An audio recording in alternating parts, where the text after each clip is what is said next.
जय हिंद दोस्तों, मैं हूं मुक्तक सिंह राठौर और स्वागत करता हूं आपका उस सेशन में जिसमें मैं आपको बताऊंगा कि कम्युनिकेशन स्किल का एसएसबी के अंदर क्या रोल होता है और क्यों वो इंपॉर्टेंस रखता है और कहां-कहां इंपॉर्टेंस रखता है। दोस्तों, इससे पहले कि मैं आपको ये बताऊं कि एसएसबी के अंदर कम्युनिकेशन स्किल का क्या इंपॉर्टेंस है और कहां-कहां पे ये कम्युनिकेशन स्किल का परफॉर्मेंस आपको देना पड़ता है एसएसबी के अंदर, उससे पहले एक बार ये बात जानने की कोशिश करते हैं कि आखिरकार एसएसबी में कम्युनिकेशन स्किल का इंपॉर्टेंस है ही क्यों? कहां-कहां है वो तो बात छोड़िए, क्यों है इंपॉर्टेंस? और जैसे ही हम इस बात को जानने के लिए आगे बढ़ेंगे कि एसएसबी में कम्युनिकेशन स्किल का इंपॉर्टेंस क्यों है, तो बात समझना पड़ेगी हमको कि एक्चुअली एसएसबी में कम्युनिकेशन स्किल का कोई इंपॉर्टेंस नहीं है। अब आप बोलोगे सर ये क्या बोल रहे हो? एसएसबी के अंदर कम्युनिकेशन स्किल का इंपॉर्टेंस नहीं है? हाँ, नहीं है। कम्युनिकेशन स्किल का इंपॉर्टेंस आर्म्ड फोर्सेस में है। और क्योंकि आर्म्ड फोर्सेस के अंदर कम्युनिकेशन स्किल का इंपॉर्टेंस है, तो एसएसबी का काम तो सिर्फ चेक करना है, टेस्ट करना है कि आपके अंदर वो कम्युनिकेशन स्किल है या नहीं है, जो कि आर्म्ड फोर्सेस में काम करते वक्त आपको लगेगी।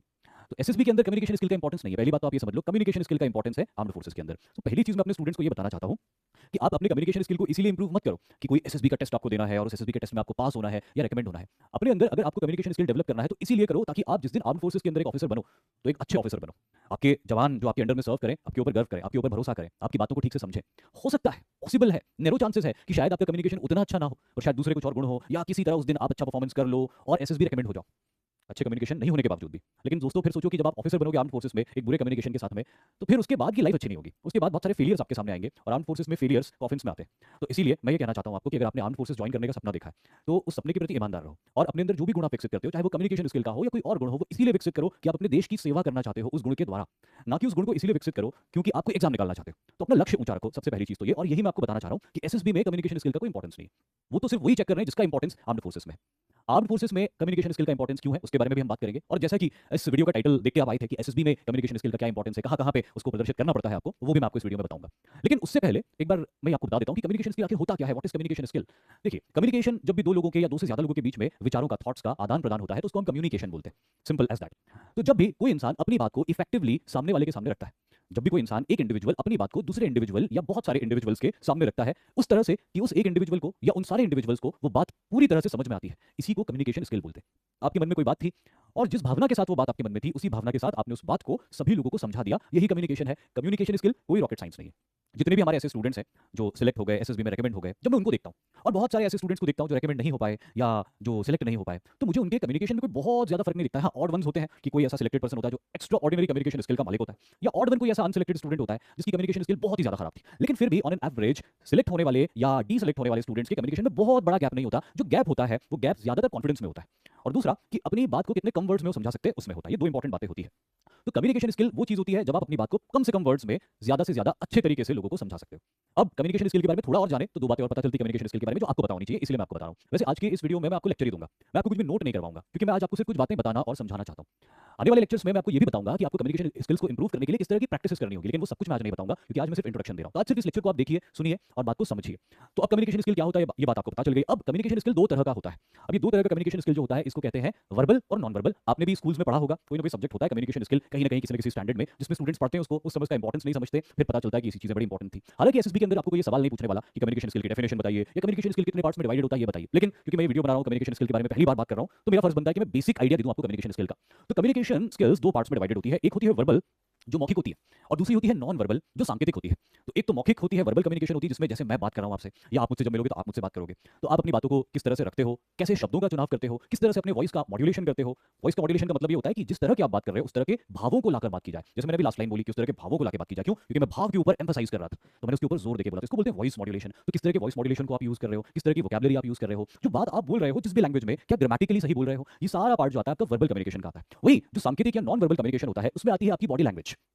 जब आप बात कर रहे हो, देखो हम इंसान जब किसी के साथ कम्युनिकेट करते हैं तो हम जड़वत होकर कम्युनिकेट नहीं करते, हम स्टैटिक होकर कम्युनिकेट नहीं करते। हमारी बॉडी का मूवमेंट होता है, हमारे हाथों का मूवमेंट होता है, हमारी आईज ब्लिंक होती है, हमारे फेस का मूवमेंट होता है, कभी दाएं की तरफ, कभी बाएं की तरफ, कभी आगे की तरफ, कभी पीछे की तरफ, और ये सब कुछ जो है एक कोऑर्डिनेशन में चलता है। तो ये होती है हमारी बॉडी लैंग्वेज। तो ये बॉडी लैंग्वेज बहुत इंपॉर्टेंट होती है। कई बार कहते हैं ना कि body language speaks more than what you speak from your mouth. कि आप अपने मुंह से जितना ज्यादा बोलते हो उससे कहीं ज्यादा और कहीं सच्ची आपकी बॉडी लैंग्वेज होती है ना। जैसे आपको बहुत डर लग रहा है, लेकिन आप सबको ये कह रहे हो कि मुझे डर नहीं लग रहा, पर आपकी बॉडी लैंग्वेज बता रही है कि आपको बहुत डर लग रहा है। तो सच क्या है? बॉडी लैंग्वेज है। आपकी बातें झूठ हो सकती है लेकिन बॉडी लैंग्वेज झूठ नहीं हो सकती। इसीलिए बॉडी लैंग्वेज बहुत इंपॉर्टेंट एस्पेक्ट होता है कम्युनिकेशन स्किल का when it comes to SSB. तो ये तो रही बात कम्युनिकेशन की। कम्युनिकेशन स्किल क्या होता है? अपनी बात को इफेक्टिवली सामने वाले के सामने रखना ताकि उस बात की मीनिंग को पूरी तरह से समझ जाए और उस मीनिंग के पीछे की फीलिंग को भी पूरी तरह समझ जाए। और दूसरा जो मैंने आपको बताया कि ये कम्युनिकेशन स्किल कितने पार्ट्स में डिवाइडेड होता है। एक वर्बल जो आप बोलते हो उसमें क्या क्या एस्पेक्ट्स हैं, एक एस्पेक्ट उसके अंदर है वोकैबुलरी, दूसरा एस्पेक्ट है उसके अंदर स्ट्रक्चर ऑफ द सेंटेंस या सेंटेंस फ्रेमिंग, और तीसरा एस्पेक्ट उसके अंदर आता है वॉइस मॉड्यूलेशन।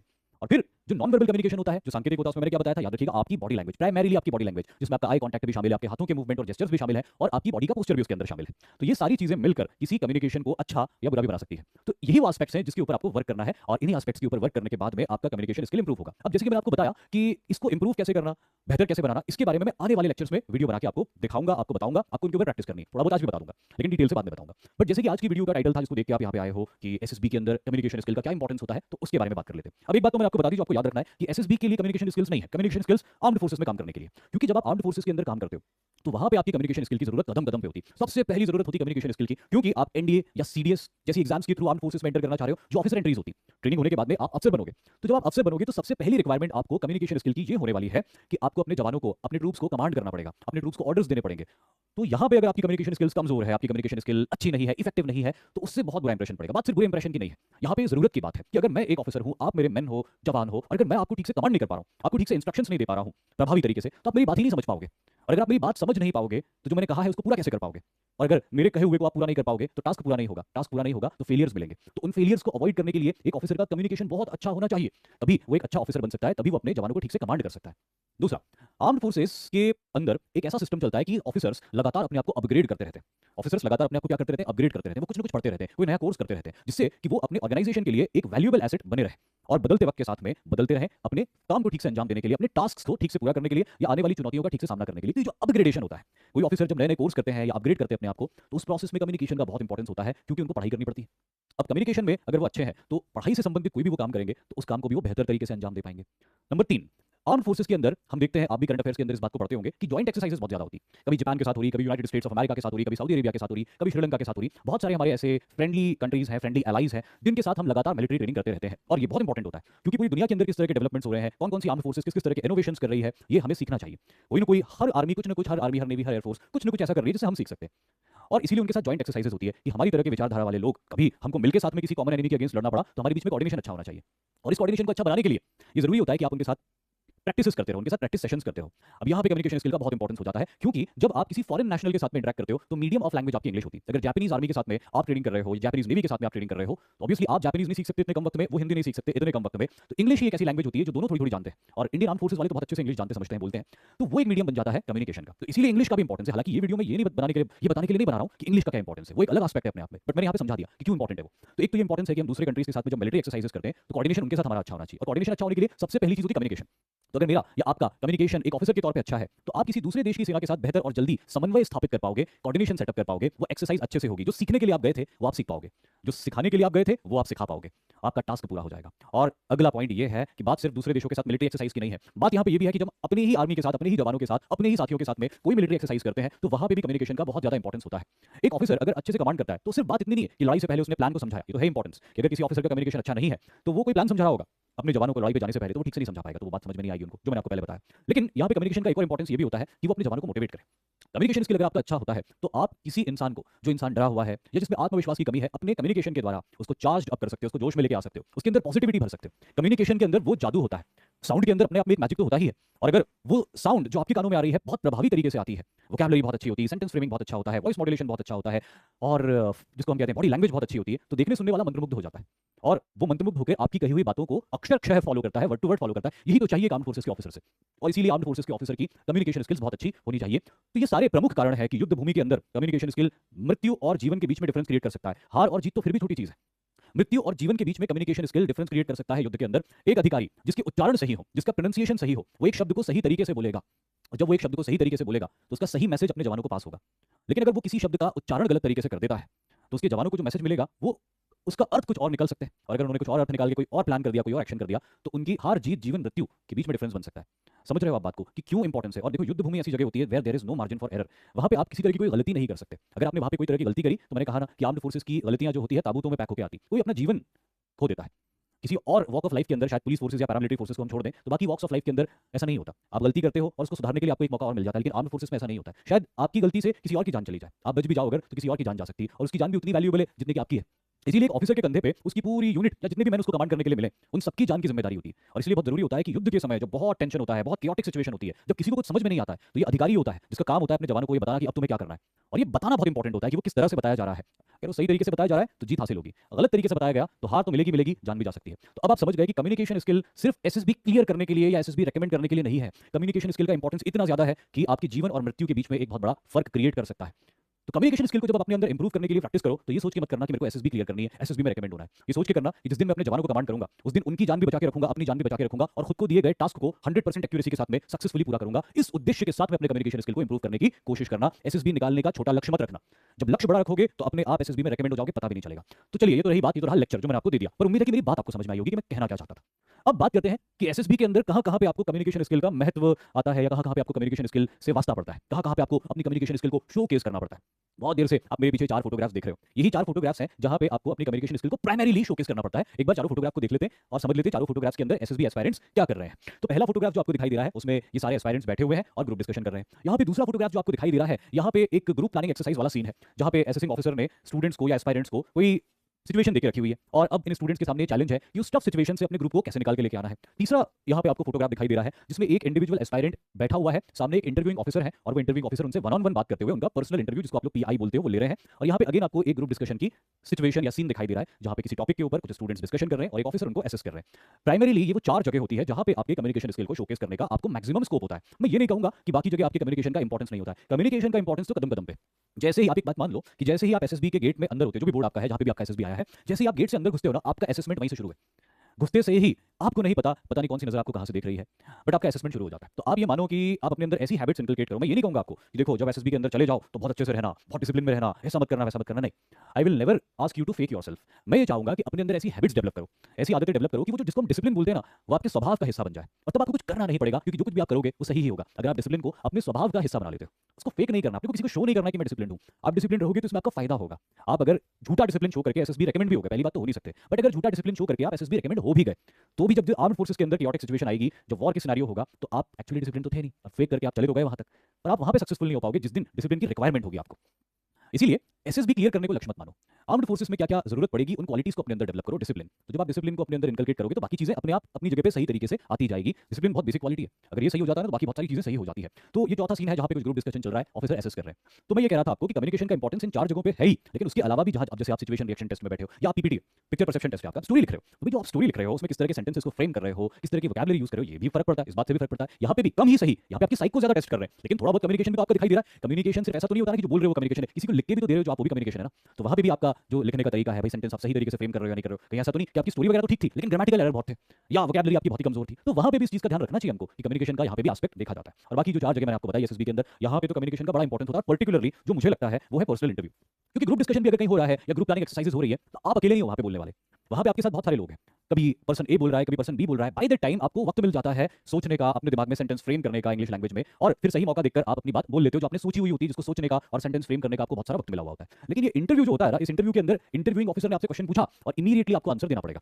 तो यहाँ पे कम्युनिकेशन स्किल का मुझे ऐसा लगता है व्यक्तिगत तौर पे कि बहुत ज्यादा इंपॉर्टेंस होता है। अगर आपकी कम्युनिकेशन स्किल अच्छी नहीं है तो सब कुछ यहाँ पता चल जाएगा, और अगर आपकी कम्युनिकेशन स्किल अच्छी है तो इनसे छुपा हुआ नहीं रह पाएगा। तो इसलिए कम्युनिकेशन स्किल को इस पॉइंट के लिए, इस पॉइंट को ध्यान में रखते हुए तैयार करें, क्योंकि यहाँ पे आप अकेले बैठे होंगे, यहाँ पे आपके कोई 2-3 साथी नहीं बैठे होंगे कि एक सवाल का जवाब उसने दे दिया, दूसरे का उसने दे दिया, तीसरे का आपको सोचने का मौका नहीं मिलेगा। आप ही हो और इंटरव्यूइंग ऑफिसर ही हैं। तो ये 4 एस्पेक्ट ऐसे हैं जहाँ पे आपको कम्युनिकेशन स्किल का बड़ा इंपॉर्टेंस होता है। यहाँ पे आप अपने थॉट्स को, अपने आइडियाज को या अपने व्यूज को इंटरव्यूइंग ऑफिसर को अच्छे से समझाओ, ये जरूरी है।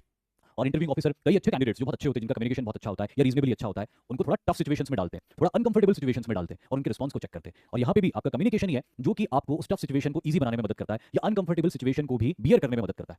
इन जगहों पे ये प्रॉब्लम होती है क्योंकि ग्रुप होता है, और यहाँ पे आसानी इस बात की होती है कि आपको सेंटेंस फ्रेम करने के लिए तो बहुत टाइम मिल जाएगा, लेकिन यहाँ पे प्रॉब्लम ये होती है कि आपको अपना पॉइंट भी दमदारी से रखना पड़ता है। अगर आप अपने पॉइंट को दमदारी से रखोगे तो ग्रुप में आपकी वैल्यू होगी, ग्रुप में आप शाइन करते हुए नजर आओगे। हर कैंडिडेट ये चाहता है ग्रुप डिस्कशन के अंदर या ग्रुप प्लानिंग एक्सरसाइजेस के अंदर कि वो शाइन करे, वो असेसमेंट करने वाले ऑफिसर की नजर में आए। तो यहाँ पे अगर आपका कम्युनिकेशन अच्छा है, आपका सेंटेंस फ्रेमिंग अच्छा है, आपका वॉइस मॉड्यूलेशन अच्छा है, तो जब आप बोलना शुरू करोगे तो चाहे कोई आपको सुनना चाहे या ना चाहे वो सुनता रहेगा आपको। तो अपनी आवाज को ऐसा बुलंद करो, अपने सेंटेंस फ्रेमिंग को ऐसा दुरुस्त करो, अपनी वोकैबुलरी को इतना अच्छा मजबूत करो कि जब आप बोलो तो सब सुने, भले ही वो आपकी बात से एग्री करें या ना करें, लेकिन जब आप बोलो तो वो सुने। यही आपका कम्युनिकेशन स्किल होगा। और हाँ, आपको अपनी बात को अच्छे से जब रखोगे तो उनको समझ में भी आएगी, और अगर आपने रीजनेबल पॉइंट बोला होगा तो डेफिनेटली आपकी बात को ग्रुप में माना जाएगा, एग्री किया जाएगा, और ये बात असेसमेंट करने वाले ऑफिसर से छुपी हुई नहीं रहेगी, और डेफिनेटली वो आपको थम्स अप देंगे अपनी तरफ से। आज के लेक्चर में इतना ही मैं डिस्कस करूंगा, क्योंकि अब आने वाले लेक्चर्स में मैं आपको ये बताऊंगा कि ये कम्युनिकेशन स्किल आप इंप्रूव कैसे करोगे, डेवलप कैसे करोगे। पर क्योंकि मेरे आने वाले लेक्चर के और आज के लेक्चर के बीच में एक लंबा गैप रहेगा और ये बहुत सारे दिन बहुत वैल्यूएबल रहेंगे आपके लिए, इसीलिए उनके बारे में डिटेल में तो मैं तब बताऊंगा जब उन वीडियोस को मैं बनाऊंगा आपके लिए। लेकिन अभी ओवरव्यू में आपको दे देता हूं कि आप क्या क्या करो जिससे आपका कम्युनिकेशन स्किल इंप्रूव होगा। तो मैं यहाँ पे लिख के आपको बताता हूँ कि आपको क्या क्या करना है जिससे कि आपका कम्युनिकेशन स्किल इंप्रूव होना अभी से शुरू हो जाएगा। सबसे पहला पॉइंट है जो आप ध्यान दोगे वो है रीड बुक्स, किताबें पढ़ो। और ये बात आपने मेरे मुंह से न जाने कितनी बार सुनी होगी। दानिश सर ने भी इस बात को कई बार बताया है, शायद प्रथमेश सर ने भी इस बात को बताया होगा, और मैं एक बार फिर इस बात को बता रहा हूँ। और शायद इन सेशंस में, आने वाले सेशंस में मैं वापस इस बात को बोलूँ, तब तक बोलता रहूंगा जब तक आप करोगे नहीं इसको। रीड बुक्स, किताबें पढ़ो। मैं एनसीईआरटी बुक्स की बात नहीं कर रहा, वो तो आप रीड कर ही रहे हो अपने कॉन्सेप्ट्स और अपने फैक्ट्स को डेवलप करने के लिए। लेकिन मैं आपको यहाँ पे कुछ ऐसी किताबें पढ़ने के लिए रिकमेंडेशन दे रहा हूँ जो किसी की बायोग्राफी हो, जो किसी कोई अच्छी सी कहानी हो, जो कोई ड्रामा हो, कोई नॉवल हो, कोई ऐसी किताब जो किसी अच्छे ऑथर ने लिखी है। और मैं आपको रिकमेंड करूंगा कि आप इंग्लिश लैंग्वेज की ही कोई किताब पढ़ो। कोई ऐसी किताब जिसमें भारत के वीर योद्धाओं का बखान किया गया हो, भारत के ब्रेव वॉरियर्स की स्टोरी हो, कोई ऐसी किताब पढ़ लो। कोई ऐसी किताब पढ़ लो जिसमें इंडियन आर्म फोर्सेस के वेपन्स के बारे में कुछ लिखा हुआ हो। कोई ऐसी किताब पढ़ लो जो किसी वेटरन आर्मी ऑफिसर की बायोग्राफी हो, या कोई ऐसी किताब पढ़ लो जो 1971 के वॉर के ऊपर बेस्ड है। या अगर आपका कोई और एरिया ऑफ इंटरेस्ट है तो आप उससे रिलेटेड किताब भी पढ़ सकते हो, लेकिन वो अच्छे ऑथर की होनी चाहिए। भले थोड़ी सी महंगी आएगी, लेकिन जिंदगी का एक बहुत बड़ा इन्वेस्टमेंट है। जब आप किताब पढ़ते हो ना, तो किताब आपको खुद को पढ़ना सिखाती है। किताब पढ़ने से क्या क्या आपका फायदा होगा? सबसे पहला फायदा किताब पढ़ने से होता है आपका नॉलेज बढ़ता है, क्योंकि किताब लिखने वाले जनरली बहुत ज्ञानी लोग होते हैं और अपनी लाइफ के एक्सपीरियंसेस के बेसिस पे वो किसी किताब को लिखते हैं। तो उनके लाइफ में जो एक्सपीरियंसेस उन्होंने लिए थे, जो नॉलेज उन्होंने गेन किया था, वो नॉलेज आपके सामने परोस रहे हैं। तो बिना उनकी जगह पर जाए, बिना उतने साल दिए, आप उनसे वो ज्ञान ग्रहण कर सकते हो। तो पहली चीज तो ये होती है कि किताबें पढ़ने से आपका ज्ञान बढ़ता है। और दोस्तों, जब आपका ज्ञान बढ़ता है ना, तो किसी ग्रुप के अंदर आप यूनिक हो जाते हो, आप आउटस्टैंडिंग हो जाते हो। अब आप मान लीजिए आपको नॉलेज बहुत है, आप ग्रुप डिस्कशन में गए, ग्रुप प्लानिंग एक्सरसाइज में गए, क्या होगा? किसी भी मुद्दे के ऊपर आपकी सोचने की जो क्षमता होगी, आपकी पॉइंट्स डेवलप करने की जो क्षमता होगी, वो किसी दूसरे से बहुत ज्यादा होगी। आप बहुत रीजनेबल पॉइंट दोगे और बहुत कॉन्फिडेंटली उसको बोलोगे, क्योंकि नॉलेज से कॉन्फिडेंस भी आता है। अगर मुझे किसी बात का नॉलेज है तो ही तो मैं कॉन्फिडेंटली उस बात को आपको बता पाऊंगा। नॉलेज नहीं है तो घबराता ही रहूंगा। तो किताब पढ़ोगे तो ज्ञान मिलेगा सबसे पहला, और ज्ञान मिलेगा तो अच्छे पॉइंट्स दे पाओगे ग्रुप डिस्कशन के अंदर, इंटरव्यू के अंदर पूछे गए सवालों के जवाब अच्छे से दे पाओगे, और आत्मविश्वास भी आपके अंदर रहेगा, कॉन्फिडेंस भी आपके अंदर रहेगा। दूसरा, किताबें जब आप पढ़ते हो तो किताबों में लिखे हुए सेंटेंसेस, क्योंकि मैंने आपको इंग्लिश की किताबें इंग्लिश लैंग्वेज वाली किताबें पढ़ने के लिए रिकमेंड किया है, तो धीरे धीरे अगर आपकी अंग्रेजी कमजोर है, आप ग्रामेटिकली वीक है, तो आपकी ग्रामर इंप्रूव हो जाएगा, आपका सेंटेंस फ्रेमिंग इंप्रूव होने लग जाएगा। और तीसरा, इस तरह की किताबों में कई ऐसे शब्द आपको मिलेंगे, कई ऐसे वर्ड्स आपको मिलेंगे जिनकी मीनिंग आपको नहीं पता होंगे। आपको डिक्शनरी देखनी पड़ेगी मीनिंग पता करने के लिए। तो इससे क्या होगा? आपकी वोकैबुलरी इंप्रूव होगी। तो एक किताब ने आपको क्या क्या दिया? एक किताब ने आपको ज्ञान दिया, एक किताब ने आपकी ग्रामर को इंप्रूव किया, और उसी किताब ने आपकी वोकैबुलरी को भी इंप्रूव किया, जो कि आपको रिटन एग्जामिनेशन में भी काम आएगा। और जैसे कि मैंने आपको बताया कि जब आप किताब पढ़ते हो तो किताब आपको खुद को पढ़ना सिखाती है। इसीलिए जब आप किताब पढ़ोगे तो ये तीन एस्पेक्ट तो आपके डेवलप होंगे और एक एक्स फैक्टर आपके अंदर डेवलप होगा। इतना सारा कुछ आपको मिलेगा। अगर किताब 1000-1500 की भी है तो ये बहुत अच्छा इन्वेस्टमेंट होगा। इन्वेस्टमेंट फॉर लाइफ है किताबें पढ़ना। प्लीज आप किताबें पढ़िए, कम्युनिकेशन स्किल बहुत अच्छा इंप्रूव होगा आपका। दूसरा, प्रैक्टिस स्पीकिंग। ज्यादा से ज्यादा बोलने की कोशिश करो। जब तक आप बोलोगे नहीं तब तक आप दुरुस्त नहीं हो पाओगे। और बोलो कैसे? अगर आपके पास कोई ऐसा ग्रुप है स्टूडेंट्स का जो सभी लोग मिलकर एनडीए की तैयारी कर रहे हैं, साथ में मिलकर प्रैक्टिस करो। अगर आप किसी इंग्लिश स्पोकन क्लासेस ज्वाइन कर सकते हो, वहां जाके प्रैक्टिस करो। अगर ऐसा दोनों ही काम आप नहीं कर सकते हो तो अपने मोबाइल फोन में किसी टॉपिक को रीड करो और रिकॉर्ड करो, और बार बार उस चीज को करो। बिना देखे रीड करो, या किसी भी मुद्दे के ऊपर कुछ लिखो और उस लिखे हुए को बिना देखे बोलते हुए रिकॉर्ड करो। जैसे आप ऐसा रिकॉर्डिंग कर सकते हो कि मान लो आपने इमेजिन किया कि इंटरव्यूइंग ऑफिसर ने आपसे सवाल पूछा, tell me something about yourself. आपने अब अपने इस सवाल को इमेजिन करके आंसर देना शुरू किया कि my name is Mukta Singh Rathore, I am a native of Indore, and so on, अपने बारे में। इस तरह से पूरी रिकॉर्डिंग करो अपने मोबाइल में, उसको सुनो, और उसको सुनने के बाद में आपको खुद समझ में आएगा कि आपने कहाँ कहाँ गलती करी, कहाँ अच्छा नहीं लग रहा है। और फिर जैसे ही अच्छा नहीं लग रहा है, या फिर कोई ऐसा इंडिविजुअल हो जो आपको इंप्रूव कर सकता हो, बता सकता हो कि तुमने ये चीज गलत बोली है यहाँ पे, उनसे पूछो कि मैंने ये चीज कहाँ गलत बोली है, क्या मुझे इंप्रूव करना चाहिए। कहीं ना कोई मिल जाएगा आपको ऐसा। आपके स्कूल में कोई इंग्लिश टीचर कोई बता दो जाके, वो आपको बताएंगे, करेक्ट करेंगे कि यहाँ पे आपने सेंटेंस को गलत तरीके से बोला। जो सही वो करें, जो करेक्शन वो करें, उस करेक्शन को यूज करके दोबारा उसको रिकॉर्ड करो। और इस तरह कई क्वेश्चंस इमेजिन करो इंटरव्यूइंग ऑफिसर की तरफ से, और क्या आप उनका आंसर दोगे, उस आंसर्स को देते हुए रिकॉर्ड करते जाओ अपने मोबाइल फोन में, अपनी रिकॉर्डिंग को सुनो और ऐसा बार बार करो, जिससे आपकी प्रैक्टिस हो जाएगी ज्यादा से ज्यादा बोलने की। तो इस तरह से ये दो चीजें भी आप फॉलो करते हुए आने वाले दिनों में प्रैक्टिस करोगे तो आपकी कम्युनिकेशन स्किल के इंप्रूवमेंट की शुरुआत हो चुकी होगी। अगर आपकी कम्युनिकेशन स्किल बहुत खराब है तो भी आप ये चीज करो, अगर अच्छी है तो भी ये चीज करो, फायदा ही होगा। आप जिस भी पोजीशन पे हो सकता है आप यहाँ पे हो कम्युनिकेशन स्किल्स में, तो यहाँ पहुंच जाओगे, और अगर यहाँ हो तो यहाँ पहुंच जाओगे। और यही चाहिए होता है एसएसबी के अंदर, working knowledge of communication skill, working knowledge of English. तो आज के लेक्चर में इतनी ही चीजें मैं आपको बताऊंगा। उम्मीद है कि आपको ये सारी बातें अच्छे से समझ में आई होंगी, और आप इनके ऊपर न सिर्फ समझोगे बल्कि अमल भी करोगे, और जल्दी अपने कम्युनिकेशन स्किल को इंप्रूव करना शुरू करोगे। Thank you very much. जय हिंद।